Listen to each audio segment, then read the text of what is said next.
প্রতিটি মানুষের জীবনে অনেক রকমের স্মৃতি থাকে। তো এক একটা মানুষের এরকম স্মৃতি যদি জমা করা হয় তাহলে মনে হয় এক একটা বড় বড় উপন্যাস হয়ে যাবে। তো কি আর বলবো, আসলে আমাদের প্রত্যেকের জীবনে কম বেশি অনেক অনেক স্মৃতি থাকে। কিছু স্মৃতি মধুর, কিছু কষ্টের, এর ভিতরেই জীবন আসলে। তো সবার লাইফে কম বেশি এরকম কিছু থাকেই। সবাই যে সব দিক থেকে পরিপূর্ণ তা কিন্তু না। আমি কিন্তু এটা কখনোই মানি না যে সবাই সব দিক থেকে পরিপূর্ণ। তারপরেও আমরা যে যেভাবে আছি সবাই আলহামদুলিল্লাহ। আসসালামু আলাইকুম, কেমন আছেন সবাই? আশা করছি ভালো আছেন। আমিও আছি আলহামদুলিল্লাহ। অনেক দিন যাবৎ খুব অসুস্থ থাকি, কেমন যেন শুধু ঠান্ডা ঠান্ডা ভাব লেগেই থাকে, কারণ ওয়েদারটা অত বেশি ভালো যাচ্ছে না। এই গরম এই ঠান্ডা সব মিলে তো এখন তো বেশ ভালো ঠান্ডা পড়ে গেছে আমাদের এখানে। এই যে দেখছেন এই ভিডিওটা প্রায় 1 বছর আগের। 1 বছর এখনো হয়নি, জানুয়ারি মাসে হয়ে যাবে। কারণ আমি এই বছরের জানুয়ারিতে এখানে গিয়েছিলাম। সেই যে তখন ভিডিও করে রেখেছিলাম, সেই মেমোরিগুলোই ফোনের মধ্যে স্মৃতি হিসেবে ছিল। সেটাই আজকে আপনাদের সাথে শেয়ার করছি। গ্যালারি লাফায়েত ফ্রান্সের একটি বিখ্যাত শপিং মল। এটা অনেক অনেক ফেমাস, আর এটার যে মেন ব্রাঞ্চ সেটা কিন্তু প্যারিসে অবস্থিত। প্যারিস 9th অ্যারোন্ডিসমেন্টে এটা অবস্থিত। এটা হচ্ছে বুলভার্ড হোসমান যে জায়গাটা, সেখানে অবস্থিত। তো ওই দিন আমরা ওখানেই গিয়েছিলাম। 1894-এ প্রায় 130 বছর পূর্বে এই শপিং মলটা আর কি প্রতিষ্ঠিত হয়েছিল ফ্রান্সে।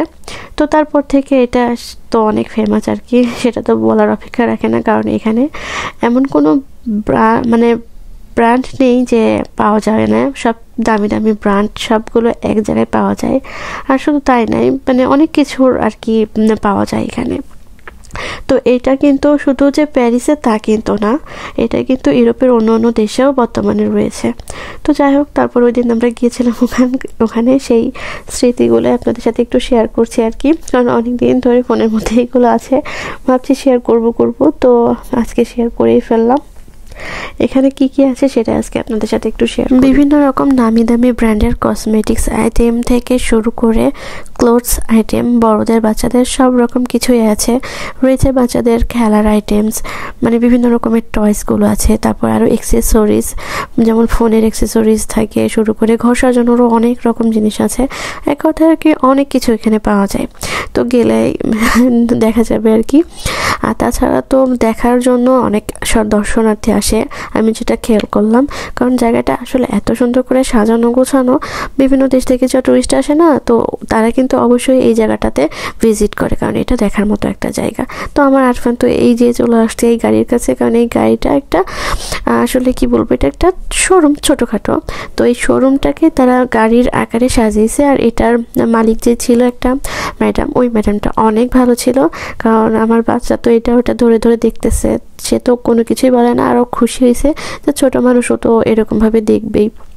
তো অনেকক্ষণ ধরে এই গাড়িটার সাথে আরফান খেলছিল, কারণ এই গাড়িটা বিভিন্ন রকমভাবে সাজানো, তো বাচ্চাদের আকর্ষণ করছিল। অনেকে এসে এখানে ছবিও তুলতেছিল। তো আমিও ভাবলাম যে আরফানে কয়েকটা ছবি তুলে, আর যেহেতু এখানে খেলতেছে ওর একটু ভিডিও করি, তাই করে রেখেছিলাম আর কি।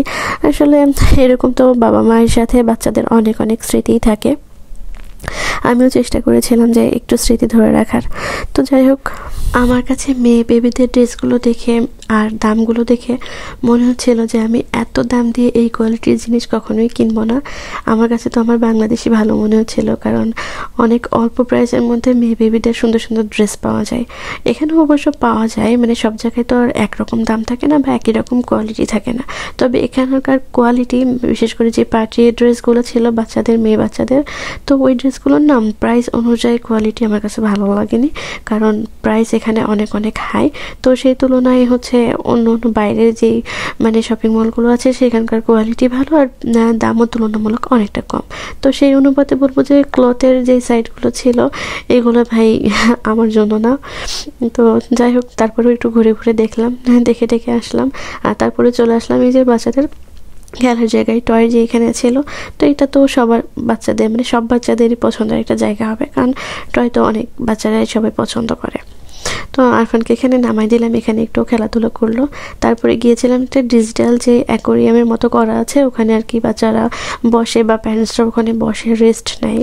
অনেকেই দেখা যাচ্ছে অনেক ঘোরাঘুরি পরে সবাই তো আর মানে অত এনার্জি থাকে না, বিশেষ করে বাচ্চাদের, ওরা একটু খেলাধুলা করে ওখানে বসে। তো ওই জায়গাটা আমার কাছে বেশ ভালো লেগেছে, কারণ ওখানে 3Dর মতো করে আর কি অ্যাকোরিয়াম করা। তো এই অ্যাকোরিয়ামগুলো মানে দেখা যাচ্ছে যে মাছগুলো যাচ্ছে, বাচ্চারা আর কি বেশি এনজয় করে। আর খোলামেলা জায়গাটা ছিল, ওখানে বসার জন্য বেশ ভালো একটা জায়গা ছিল। তো এইভাবে আমরা পুরোটা বিল্ডিং আর কি ঘুরে দেখার চেষ্টা করলাম। যেহেতু ছোট বাচ্চা নিয়ে আসলে মন মতো তো সব কিছু এরকম করা যায় না, কারণ ওদের উপরেই মর্জি থাকে যে মানে ওরা কি করবে না করবে সেই অনুপাতে আসলে ঘুরতে হয়। তো সেভাবে করলে আসলে ওরাও হ্যাপি থাকে, জোড়াজুড়ি করা আসলে যায় না।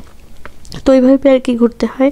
তো একদম যখন ছোট থাকে না বাচ্চা, তখন কিন্তু একরকম, যখন একটু হাঁটা শিখে যায় তখন একটু চঞ্চলতা করে, তো এরকমই হয়। তারপরে এরকমভাবেই আমরা একটু ঘুরে আসছিলাম, কারণ কিছুদিন আগে আমাদের ওপর দিয়ে অনেক কিছু আর কি চলে গেছিলো, মন মানসিকতা ভালো ছিল না। তো আরফানের বাবা বলছিল যে চলো যাই, তো ওইভাবে আর কি তখন গিয়েছিলাম। তো সেই স্মৃতি ছিল ফোনে, তাই ভাবলাম যে আজকে একটু শেয়ার করি আপনাদের সাথে।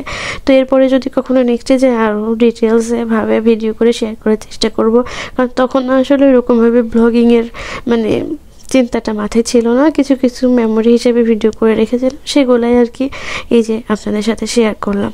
তো যাই হোক, আমার ভিডিওটি আপনাদের কেমন লেগেছে জানাবেন, আর সবাই অনেক ভালো থাকবেন। আজকের মতো এই পর্যন্তই। আল্লাহ হাফেজ, আসসালামু আলাইকুম।